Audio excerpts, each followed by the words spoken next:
23শে June একটা দলের প্রতিষ্ঠা বার্ষিকী। তো আমরা সর্বোচ্চ সতর্ক অবস্থায় আছি। আমাদের পুলিশি যে কার্যক্রম, যে নিরাপত্তামূলক ব্যবস্থা, নগরবাসীকে নিরাপত্তা দেওয়ার জন্য বিগত দিনে যে ধরনের ব্যবস্থা নেওয়া হয়েছে, সেই আলোকে আমরা নতুন করে পরিকল্পনা, নতুন করে নিরাপত্তা চেকপোস্ট এবং অপারেশন এটা আমাদের অব্যাহত আছে এবং এটা থাকবে।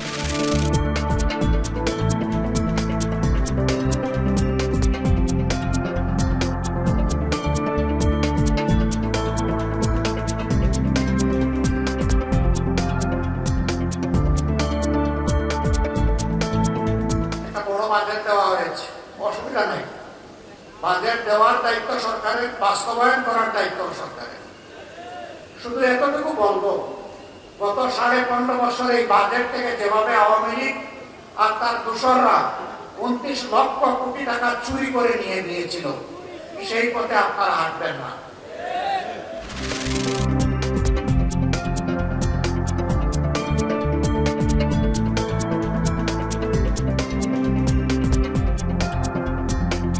পদ্মা ব্যারেজ যেভাবে একটাকে পাশ হয়েছে, খুব শীঘ্রই আমাদের এই টেকনিক্যাল টিম কাজ করার পর দৃশ্যমান রিপোর্ট হবে এবং দৃশ্যমান এই কাজে যে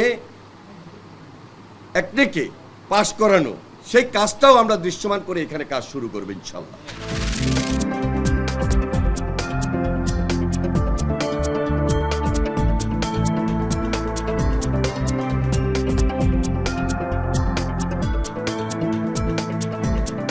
লিগ্যাল এইড এই ডিপার্টমেন্টটার মাধ্যমে আমরা মামলা জট কমানোর চেষ্টা করছি, আর এর বাইরে ন্যায় বিচার নিশ্চিত করার জন্য যে যে পদক্ষেপ নেওয়া দরকার সেটা দীর্ঘমেয়াদী পদক্ষেপ।